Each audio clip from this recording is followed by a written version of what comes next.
Boa noite, meus irmãos. Que Jesus visite sua vida cada vez mais. Ele te visitou no momento do louvor, no momento da oração, no momento da contribuição e também no momento da palavra, em que você esteja a meditar naquilo que Ele vai falar ao seu coração. Só reforçando, os que têm muito frio, vêm para o centro. Os encalorados fiquem nas laterais, porque o ar-condicionado... É o contrário? Então, deixa eu me localizar aqui. Os que têm muito frio ficam no canto. Os que estão com calor, tem umas cadeiras vagas aqui no centro, o ar chega melhor aqui, nessas duas fileiras centrais. Mas devemos aproveitar o ar. Carlão está todo suado ali. Carlão, se você quiser vir para aqui, para o centro, Carlão, eu te convido.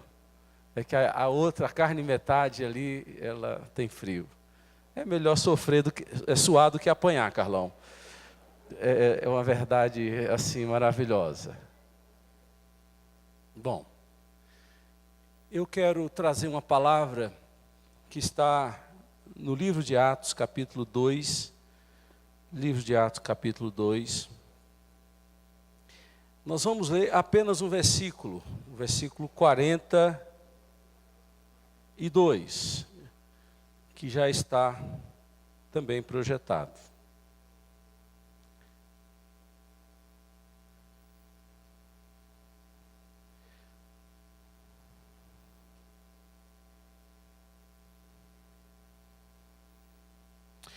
O texto bíblico diz: e eles se dedicavam ao ensino dos apóstolos e à comunhão, ao partir do pão e as orações.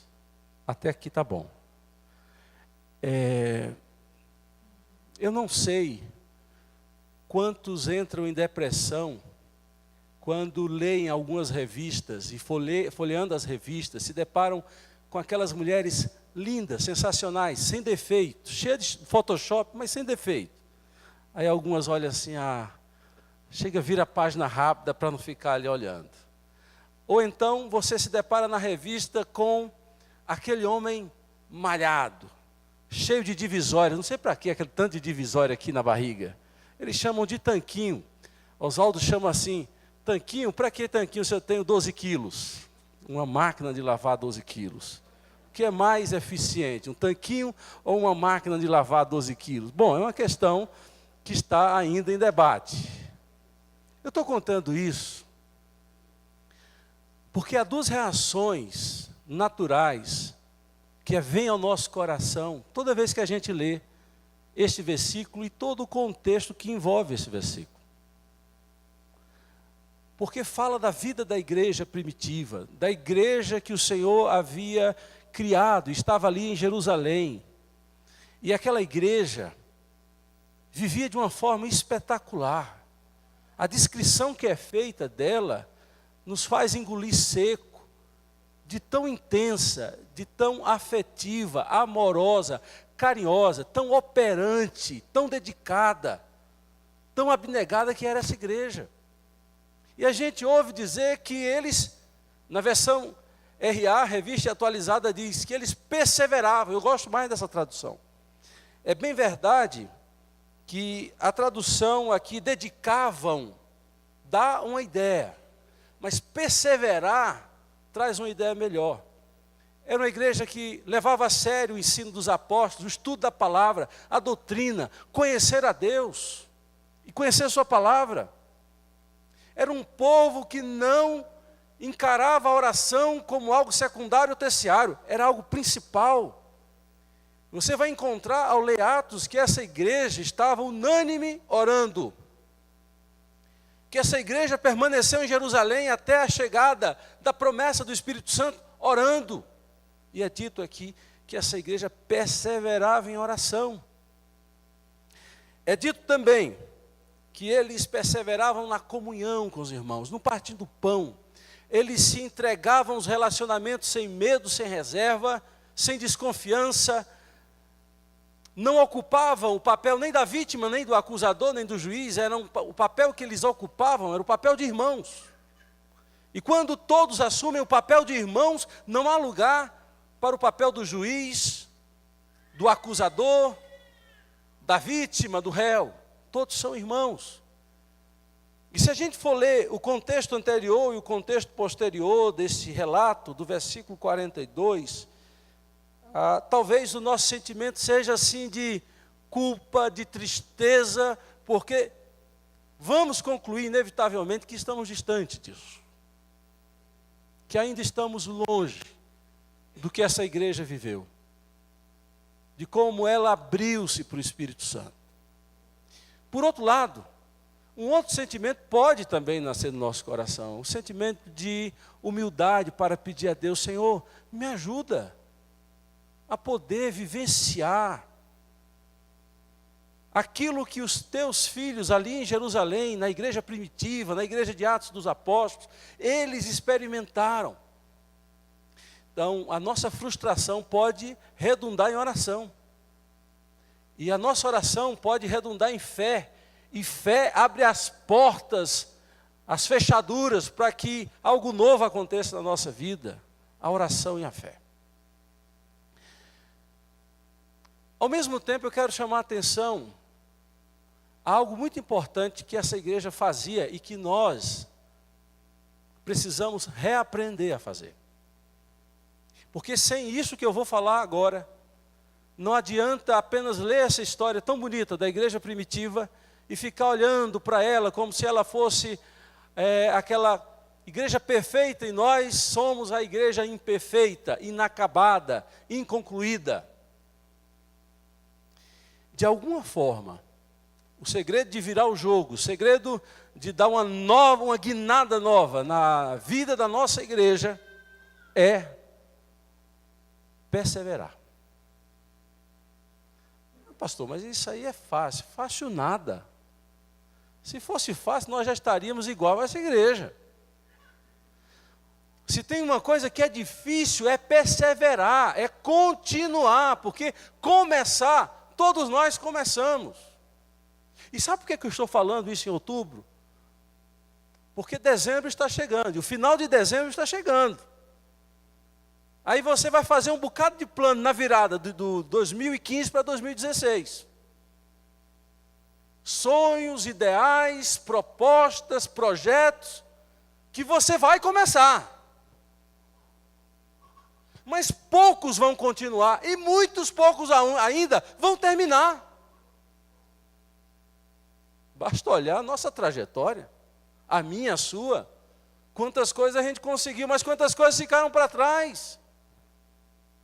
Quantas coisas tivemos aquela corrida inicial, com fôlego, com determinação, mas depois o fôlego se foi, a vontade de terminar acabou, e aí nós ficamos, não só pela metade do caminho, nós ficamos encenando, parecendo que estamos na corrida, parecendo que estamos fazendo, mas lá no fundo, já acabou o sonho, o projeto se foi, não vai acontecer mais nada, porque você desistiu. Então muitos começam, e é bom começar, mas se você começa e não dá continuidade, e não termina, você fica pior do que quando tentou sonhar e idealizar. E contra nós está a nossa cultura. A cultura brasileira é uma cultura muito permissiva. Todos os aspectos e áreas da nossa sociedade não nos é exigido tanto como é na Alemanha, como é no Japão, como é na Coreia, como é nos Estados Unidos. Nós somos um povo ainda preso a nossos vínculos ancestrais. E aí vem todo mundo, não sobra nenhum, o português, o índio e o negro. Aquela rede é a maior invenção que o índio fez, cara. Não tem coisa melhor que uma rede. Mas ela é sinônimo da preguiça. E nós somos um povo que gostamos de fazer a coisa fácil. Por isso que está sobre nós um estigma, que o brasileiro leva vantagem. O que é levar vantagem? É pegar atalhos. O que é levar vantagem muitas vezes? É fazer mal feito. Ou é fazer de qualquer jeito. Ou até mesmo é não fazer. Aí sobre nós está uma maldição. A maldição que diz em Jeremias 48:10. Maldito aquele que faz a obra do Senhor relaxadamente. Mas veja, nós precisamos romper com a nossa cultura. E nós precisamos romper com o espírito religioso, espiritual, de que Deus faz tudo e que a gente fica esperando que Ele faça. Tudo.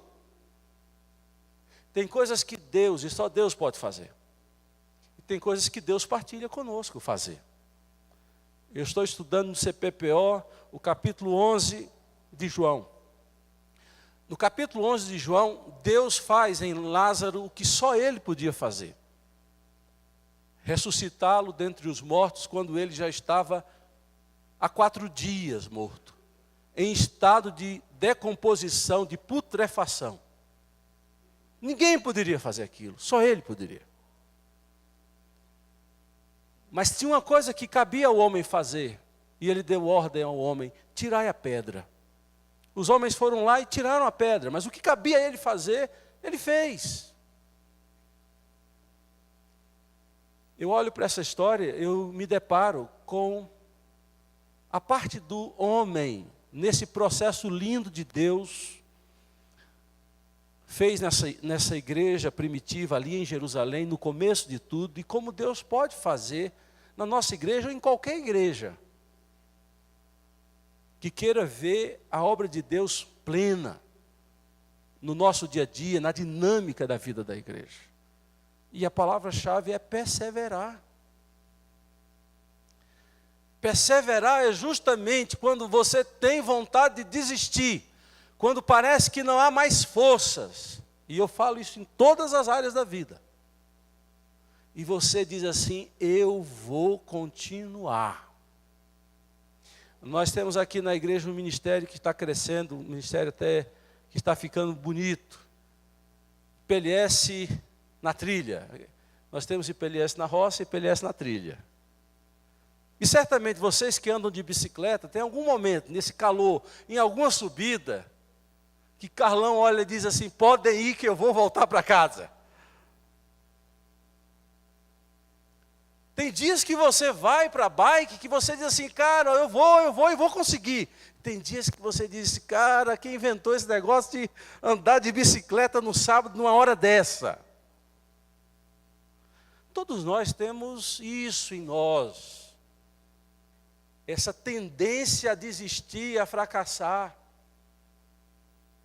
Mas quando você vai orar, quando você vai ler a palavra, quando você relembra o que um dia você ouviu numa pregação, você vai dizer: não, eu não vou desistir. Você tem que se apoiar naquilo que um dia te fez andar para frente, e não apenas naquilo que os seus olhos veem que estão diante de você, que estão na sua frente. Eu vejo que nós estamos transportando da nossa cultura para a vida espiritual, e muitas vezes estamos vivendo uma vida de comodismo espiritual, de preguiça espiritual, de apatia espiritual e de dar jeitinhos espirituais. O que é dar jeitinhos espirituais?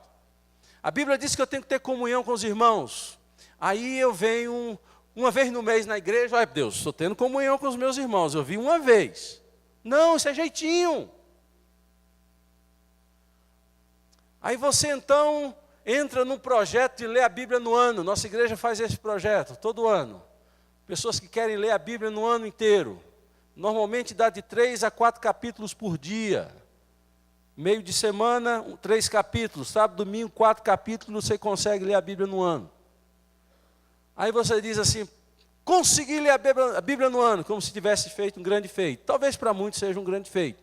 Mas é preciso mais. É preciso querer estudar, aprofundar, vir na escola dominical, CPPO, grupos familiares, ouvir mensagens, ler livros, ouvir música. Temos que querer mais. Porque perseverança está intimamente ligado com disciplina. Ah, pastor, vai ficar muito exército. Esse negócio de disciplina. Não funciona, tem que ser espontâneo. É outra marca cultural que eu acho particularmente muito boa da nossa cultura.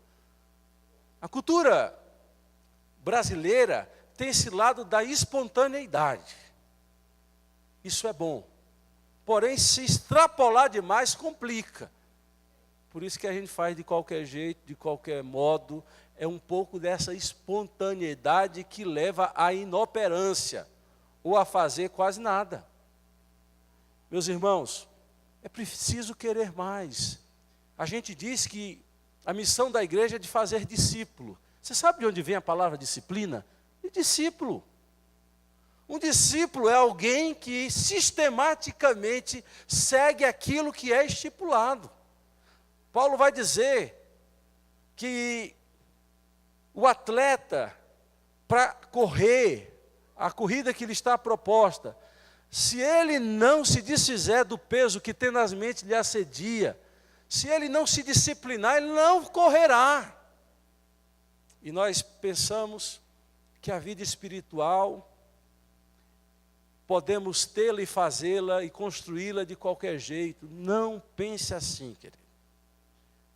Ler a história da igreja primitiva é algo que ou nos cala o coração de alegria ou nos deprime. Mas o segredo está na bênção de Deus e na perseverança. Se a gente quer ver isso acontecer, cabe a nós perseverar. Agora, se você lê a Bíblia num dia e lê na outra semana, se você vem na escola dominical, falta 2. Se você vem aqui ouvir a palavra, aí vem só o mês que vem, primeiro, você não cresce. Segundo, você não está sendo perseverante. Mas eu estou falando agora a nível mais de institucionalidade e de elementos que levam a uma dinâmica espiritual, congregacional e pessoal. Mas eu quero também trabalhar no aspecto da comunhão. E esse aspecto da comunhão exige de nós uma perseverança até maior. Preste atenção. Uma coisa é você se dispor a ler a Bíblia e quando bater o cansaço, vontade de pegar o controle remoto da televisão ou de jogar no celular ou no PlayStation, você diz, não, eu tenho uma missão e eu quero cumprir essa missão, crescer, estudar a palavra. Já é um avanço se você consegue perseverar nisso. E perseverar em 2 áreas que eu acho importância. Primeiro, e aí entra o mundo interior da gente, aspectos da nossa alma e do nosso caráter. Quando a gente resolve tratar os nossos defeitos. Não é só nossa esposa, os nossos amigos, os nossos irmãos que conhecem os nossos defeitos. Você tem que conhecer os seus defeitos, porque nós temos uma tendência de encobri-los e de negá-los. Mas se 3 pessoas já falaram para você que você tem um defeito, acredite nelas. Não acredite em você não, porque elas sabem mais do que você. Se existir uma coincidência de opinião de outras pessoas, de que você é uma pessoa dura no que fala, que julga com dureza as pessoas, olha, se 3 ou mais reunidos no nome de Jesus afirmam isso, pode ter certeza, esse defeito você tem. Não queira argumentar, não, você não entendeu bem, admita, admitir uma falha, não arranca pedaço, agora a gente tem que tomar providência. Se alguém no relacionamento diz assim, não vamos falar com fulano tal, senão ela vai dar um chilique, aí se as pessoas não falam com você, não tem coragem de apontar uma deficiência que você tem, é porque você é uma pessoa melindrosa e você precisa ter cuidado. Você precisa descobrir se você é arrogante ou não, se você é prepotente ou não. Procure saber os seus defeitos e faça a lista deles. Um dia eu fiz uma lista e das muitas eu dei prioridade a 6. Eu fiz uma lista. Eu sou assim, eu sou isso. E é melhor dizendo, é melhor você colocar na lista assim. Eu minto. Não, bota lá. Eu sou mentiroso. É mais chocante. É mais chocante. Eu sou mentiroso. Eu sou um ladrão, se der moleza, eu roubo. Eu estou chocando vocês? É porque vocês são pecadores mesmo, né? Se chocar, eu ia orar para você agora, para você ir para o céu. Eu sou o dono da verdade, eu sou uma pessoa arrogante, eu não tolero pensamento contrário ao meu. Soberba, eu sou soberbo. Aí você vai colocando os seus defeitos. Uma vez eu me deparei com um casal, separa, não separa. Aí o marido veio conversar comigo, aquele negócio, você atende um ou outro, depois bota junto, separa a briga, separa aquele negócio. Aí eu cheguei para o marido estava apontando os defeitos da mulher, porque ela é isso, aquilo, aquilo. Bom, 3 defeitos seus. Ele parou assim, olhou para mim, aí perdeu o rumo de casa. Ele quase disse, pastor, eu não tenho defeito. Ele quase disse. Aí geralmente essa pessoa tem mais do que a mulher, pode ter certeza. Quando ele tem dúvida e não sabe que defeito tem, é porque ele acostumou a ver os defeitos dos outros. E tão somente ver os defeitos dos outros. É preciso encarar e com perseverança tratar aquilo que está arraigado na nossa vida, que dificultará os nossos relacionamentos, esse negócio de comunhão, partir do pão. Só acontece com quem persevera em tratar o seu eu como o eu maior do que o nós. Se a gente quer construir e ser uma igreja como essa, nós temos que tratar os nossos defeitos, as nossas imperfeições, e peça a Deus para mostrar quais são. E persevere, porque esses defeitos vão querer ficar. É igual nódoa, manchas. Então você precisa tratar isso. Precisa tratar os seus defeitos com perseverança e com disciplina. Senão nós não vamos viver essa igreja. Aí nós vamos ser um grupo que se reúne domingo, ninguém conhece o outro, ninguém está nem aí com o problema do outro, ninguém, esse negócio de amar, ficou no passado. A gente quer aqui cantar umas músicas juntos, ouvir uma pregação, receber uma oração, tomar um café e até quando Deus quiser. Aí isso não é igreja, isso aí é um aglomerado de pessoas. Igreja é quando a gente se torna irmão um do outro e isso vira uma ligação espiritual, relacional. Quem persevera sai da superficialidade e vai para a profundidade. Quem persevera cresce, não fica eternamente criança. O crescimento espiritual, dentro do ramo fisiológico, as pessoas crescem normalmente pelo período de tempo, de vida que eles estão desenvolvendo. Quando você não se alimenta bem, quando você tem contato com produtos radiativos ou coisas semelhantes, você sofre em não crescer adequadamente.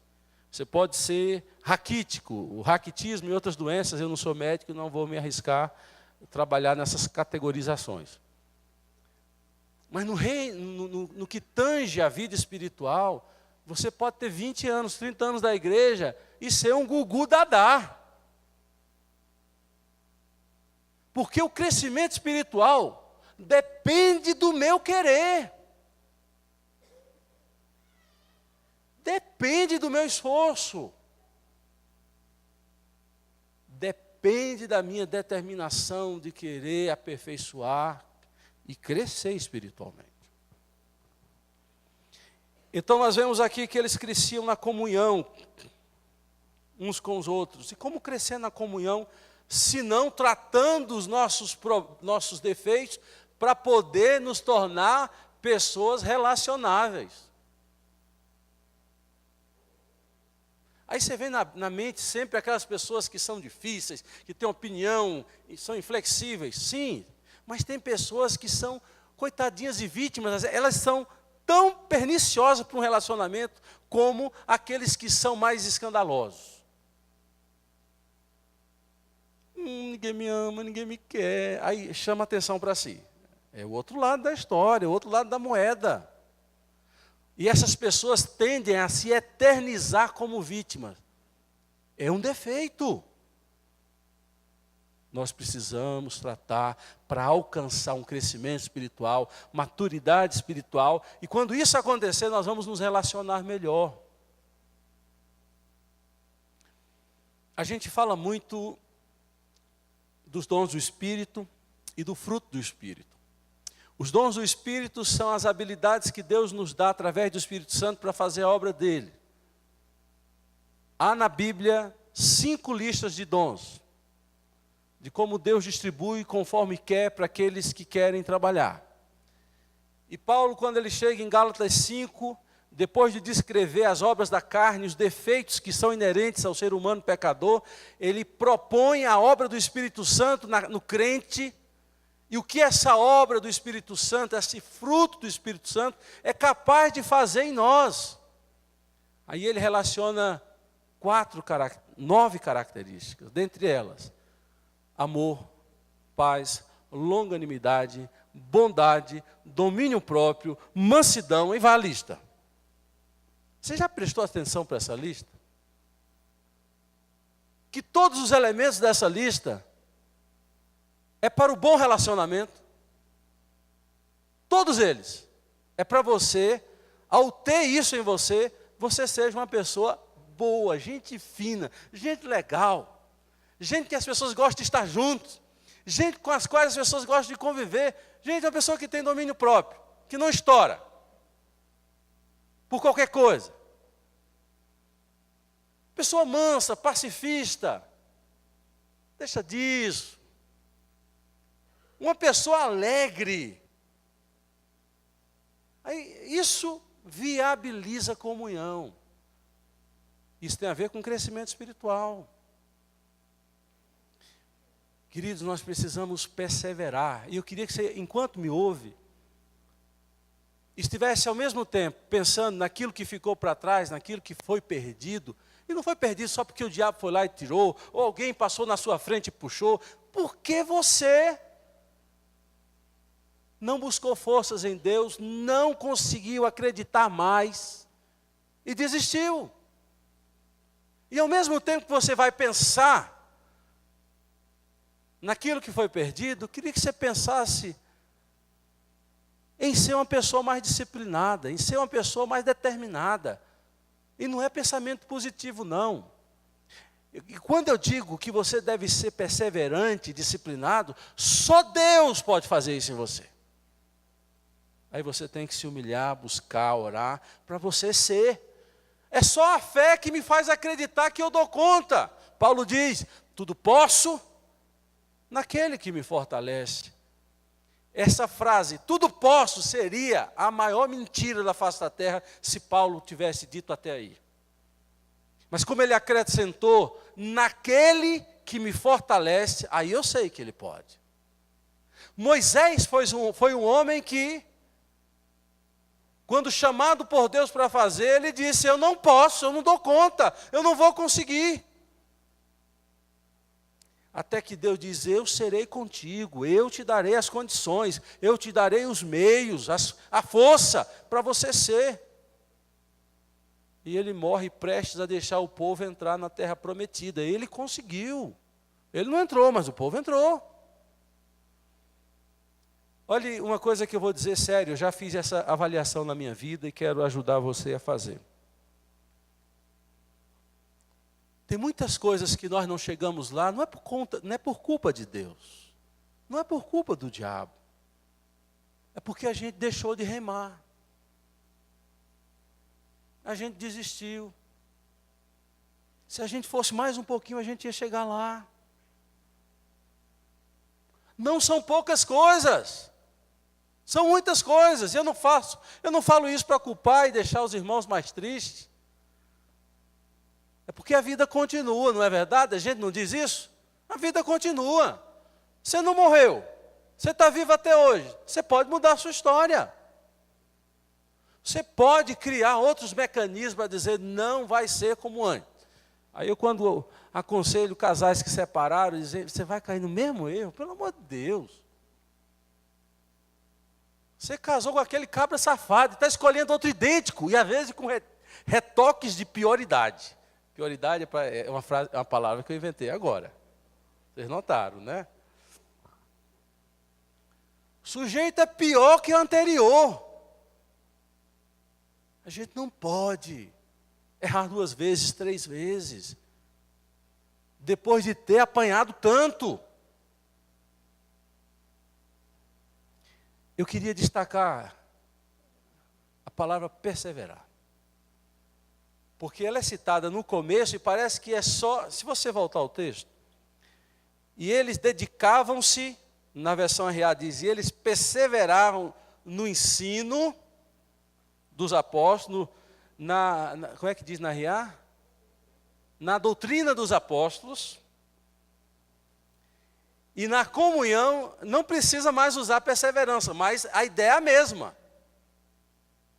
Eles perseveravam na doutrina dos apóstolos, vivendo o que os apóstolos ensinaram, perseveravam na comunhão, no partir do pão, perseveravam nas orações. E por que Lucas, que escreveu isso aqui, fala tanto nisso? Porque se não perseverar, a gente faz de qualquer jeito. Se não perseverar, a gente faz para inglês ver. Na nossa vida espiritual. Como diz o bispo, é ou não é? Sim ou não? Sim. Então a gente tem que ter um cuidado. Nosso maior inimigo somos nós mesmos. Porque a gente argumenta, tem 2 argumentos que a gente gosta. Ah, estou cansado. Aí você é benevolente com você, indulgente com você. Nós somos assim. Com os outros, não. Com os outros a gente acha o defeito, aumenta o defeito e bota outro ainda. Mas com a gente, não. O nosso defeito, não é assim também, não. Não é assim, não. A gente diminui o nosso defeito. A gente diminui as nossas falhas. Então nós precisamos urgentemente ter cuidado conosco, com as nossas vontades. E olhe, é outro traço do povo que fala latim, que são chamados de latinos. Nós somos muito assim presos à vontade, né? À emoção. Que diga o povo brasileiro. E a gente gosta muito de dizer, eu não estou com vontade, eu não estou sentindo, como se vontade fosse o determinante para fazer e deixar de fazer. Onde é que vontade é o desejo de deixar de trabalhar ou não? Deixa começar a faltar comida em casa, para você ficar com vontade ou não de trabalhar. Desde quando vontade determina o seu futuro? Mas nós somos assim, a nossa cultura é assim. Aí a gente traz para a vida espiritual, não estou com vontade de ler a Bíblia, não estou com vontade de ler, de ir na igreja, não estou com vontade. Aí imagina se Deus diz assim, eu não estou com vontade de abençoar Deus délio. Imagina se Deus também entrasse nessa de estar com vontade ou não. Aí nós estaríamos, num mato sem cachorro, com os burros dentro d'água, porque nós não podemos nos prender à nossa vontade. Nós precisamos ter a urgência da missão e a determinação. E isso, o conceito militar, e nós temos aqui alguns militares, aquela frase máxima, né? Missão dada é missão cumprida. E a determinação do objetivo de fazer, o porquê fazer, que é mais nobre do que o meu eu e o meu querer. Então a gente tem que tomar uma direção nessa linha. Senão a nossa vida espiritual vai ser a emoção, a vida espiritual da vontade, do querer. Aí, querido, imagine o texto bíblico, Jesus dizendo, aquele que quer vir após mim, a si mesmo se nega. Eu não estou com vontade. Tome sua cruz, mas eu não estou com vontade.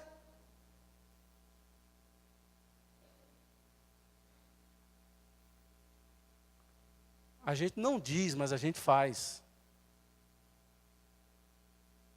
O que tem de cristão e crente dizendo que é seguidor de Jesus, mas que não faz isso aqui para negar o seu próprio eu. Eu vou usar uma gíria da época que eu era criança. Não está no gibi. O que tem de cristão sem cruz, carregando a sua cruz, não está no gibi. Porque a gente está vivendo o cristianismo da nossa vontade. E Jesus nos ensina o caminho. A minha comida, a minha bebida, é fazer a vontade do Pai. Se não existir em nós um desejo obcecado de fazer a vontade do Pai e de viver para a glória dEle, isso é viver para a glória de Deus. A gente fala, buscar, pois, em primeiro lugar o reino de Deus, sua justiça. Decoradozinho isso aí. Está na ponta da língua. Mas na hora de viver isso, querido, isso é muito difícil. Não é fácil, não. Não é fácil. Buscar em primeiro lugar o reino de Deus. Buscar em primeiro lugar o reino de Deus é buscar a vontade dEle. É fazer o que Ele quer e que glorifica o nome dEle. Isso quer dizer que muitas vezes nós temos que negar para fazer. E vai ser bom para nós, vai ser bom para o reino de Deus, porque Ele vai ser exaltado em nossas vidas. Disciplina. E por que eu estou falando de disciplina, de perseverança? É porque não há como construir uma vida espiritual crescente, madura, sem perseverança e sem disciplina. Não há como. É ou não é? Você se programa para orar. Hoje eu vou orar. Hoje eu vou tirar um tempo para mim e para Deus. Aí você chega, fecha o olho, aí começa a orar. Senhor Jesus, ô Deus, abençoa, meu Pai, esse negócio aí, ó Deus, aquele problema. Cadê minha agenda? Mulher, cadê minha agenda? Tem que resolver esse problema. Deixa a oração, nem pela metade não foi. Faltou disciplina. Faltou foco. Então, se você quiser ser brasileiro, você vai ter uma vida espiritual meia boca. Mas se você quiser ser um cristão com pátria celestial, você tem que se desdobrar. Aí isso vai virando algo gostoso de se fazer. A perseverança vai virar algo natural. É igual quem gosta de fazer atividade física, quem gosta de jogar algum esporte. Na hora de você sair de casa, botar o tênis, poxa, está doendo tudo, não sei se porque inventei esse negócio. Aí você vai, você volta outro, porque você foi, mesmo que você foi sem querer ir. É assim. Quantas vezes você diz, não vou para a igreja não, vou. Aí você veio, mas vê assim, ó. Aí Deus tinha algo para você, e você sai daqui dizendo, valeu a pena vir. Eu quero dizer uma coisa para você, Deus tem sempre para você, então não é de vez em quando. Vê mais, para o seu bem, vê mais. Para o seu bem, intere-se mais, ajude mais, se importe mais com o outro. Procure saber o nome de quem está do seu lado, procure orar, dizer, eu vou orar por você. E perseveravam. É bonita a igreja a igreja primitiva, a igreja de Atos dos Apóstolos, é linda. Aí muitos dizem, teoricamente, precisamos ser a igreja primitiva. Bonito discurso. Quantos querem perseverar? Quantos de nós queremos perseverar? Essa é a pergunta que eu termino essa palavra. No momento que vamos ter a ceia do Senhor. Imagine Jesus na cruz. Alguém usado pelo diabo, botou no ouvido de alguém, fala com ele. Diz para eles, se tu és filho de Deus, desce dessa cruz. E se Jesus tivesse pavio curto? E se Jesus não levasse de desaforo para casa? O que é que ele tinha feito? Descido da cruz, para mostrar que ele era poderoso. Mostraria que era poderoso e não nos salvaria. Porque ele só nos salvou porque morreu por nós. Jesus foi perseverante até o fim. Morreu a morte da cruz como demonstração de amor e perseverança. Essa semana eu botei no meu Facebook uma frase de John Stott. John Stott diz assim, se você quer um conceito de amor, não vá para o dicionário, vá para o Calvário. Onde ele morreu por nós. Determinação, perseverança e amor. O alvo era aquele, por amor. Então, o maior conceito de amor você não vai achar no dicionário, você vai achar no Calvário. E é isso que nós vamos fazer agora. E talvez é agora, é o momento propício, é na hora da ceia, de nós nos aproximarmos diante dele, dizer: Senhor, eu não tenho dado conta, eu não tenho sido perseverante. Me ajuda, Senhor, me fortalece, para que eu possa tudo no Senhor e faça tudo para a tua glória.